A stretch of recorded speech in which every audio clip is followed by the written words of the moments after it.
If you ever ride this as a leisure rider, you get more power in. When you start getting out of the saddle, it's difficult to get traction, especially on this section, which is really, really steep. And as we see Cancellara just, turning up the gas here and really trying to put more under pressure. Oh, and he is as well. That's fabulous.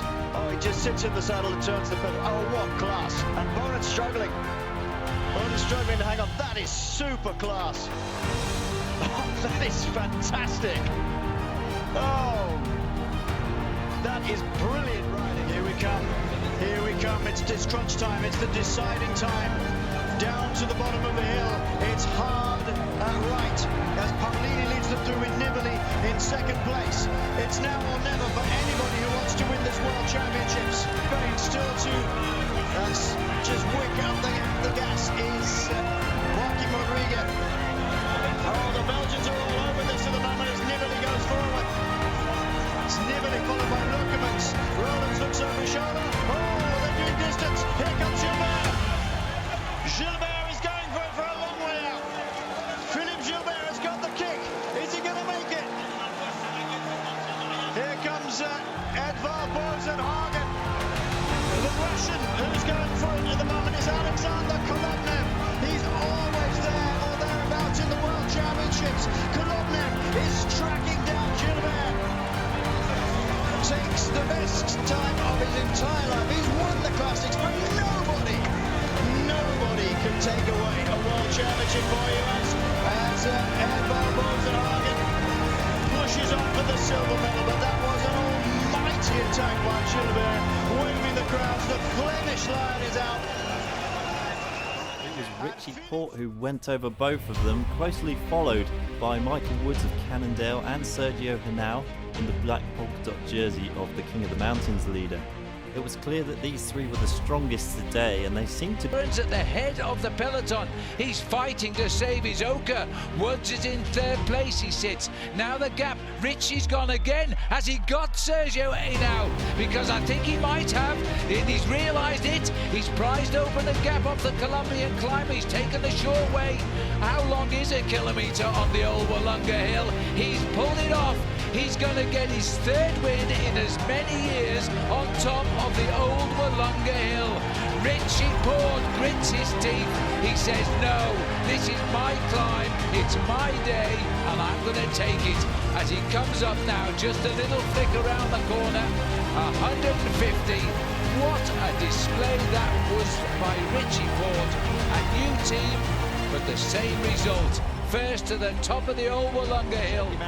He needs to shake him off and hopefully just do something, but Sagan sails alongside as if to prove that he's still got what he takes, and he's delivering the power. He stays seated and meted, and look at this, he is absolutely ripping up this climb. If Sagan gets to the end, this could be the ultimate shootout. We'll wait and see. Van Mark is going backwards, he's going into the clutches of Cancellara. As you can see, Terps has also started to struggle, and Sagan has gone here. Is this going to be the supreme solo? Are we going to see a double? Very much aware of what's happening. And if there's a move coming up, that's where Seb Van Mark will start to panic, and that's where you may... In circumstances, it possibly would be bridgeable, but you don't know what Sagan's got left in terms of determination, heart, and indeed what's left belongs to him, and it must be so welcome for our world champion, Peter Sagan.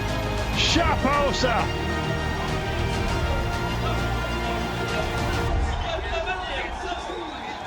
What about that, Sean?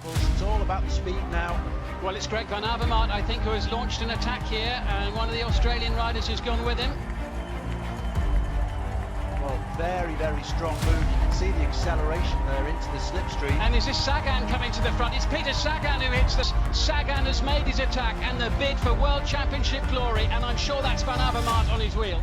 Well, I don't think it's enough at the moment. He's going to take at least... Away from the field here with just over 1.5 kilometres remaining, but Sagan is suddenly in the box seat. Well, he's just got to drag up to the kilometre to go mark. Sagan fully committed now. Will this be the time? But at last he doesn't finish second. He takes the big one. A classy rider, so down in the saddle. He's got almost nothing left. The tank is almost empty, but I think he's done the job. He's done enough, and with 50 metres to go, he will have time to celebrate, and this will be a very popular victory in the world of cycling. because one of the sport's great showmen has landed the world title. Froome now, he goes on the offensive, he goes on the attack over the top of this final climb, and nobody at the moment can go with him. Well, Chris Froome has now set this race on fire. Kenny Ellison to soft them up. The rest of the field. Winner of the Vuelta, is he heading here to Giro d'Italia victory? It's only 37 seconds, but he crosses the line first. He takes the Gima copy and the prestige that comes with that, and now to plummet down. Chris Froome is now the virtual leader of Barrio Rosa. He had 75 kilometres to go, and now under the Flamme Rouge, and there he is, still the virtual Malia Road. But Chris Froome, masterful performance, takes the win on top of the Jafra. Absolutely incredible. He hits out early. Look at what the staff, the team staff, they knew the plan. So how the fortunes flicker as Matthew Van Der Poel goes. Van Der Poel attacks. He likes the blue touch paper and goes for glory. Julian Alaphilippe in his wake rides a bigger gear.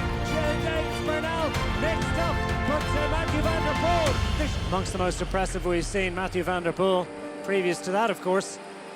Matthew Van Der Poel in front. Egan Bernal is still there, stalking the two in front. Van Der Poel goes! Van Der Poel goes for glory!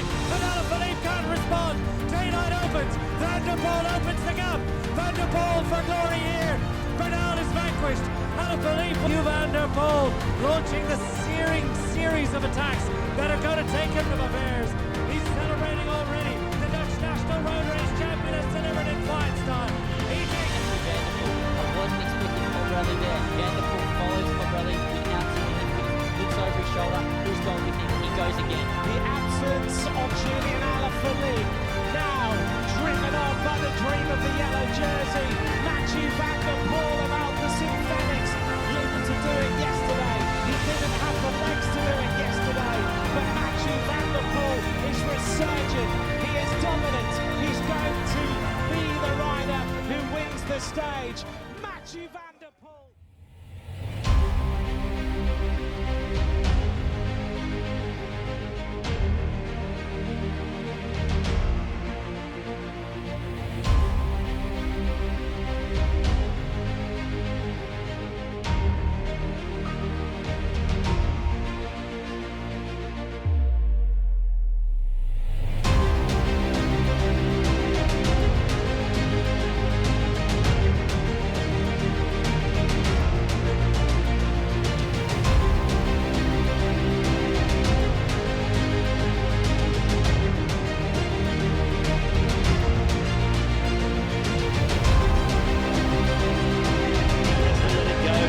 It's Ghana who could go across to the wheel of Pogacar, Wout van Aert, and then Mathieu van der Poel. The big favourites come to the fore. It is Tadej Pogacar in the white and black. Just behind him you can see in the red jersey, Victor Ghana. And then it's Kras, the third rider in the blue. 5.5 kilometres, and now it's Van der Poel who makes his move. Van Aert is the one struggling, Pogacar's trying to respond, and Mathieu van der Poel is having one of those days.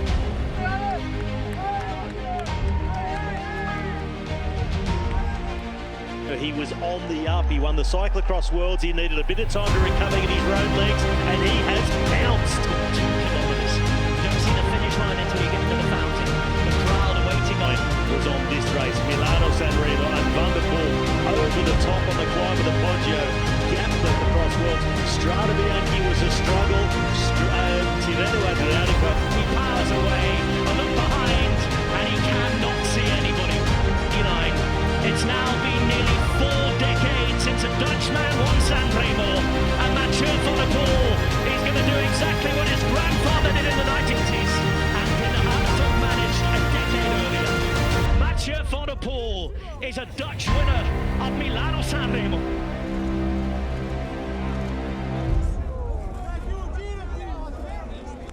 It was said earlier on in today's broadcast,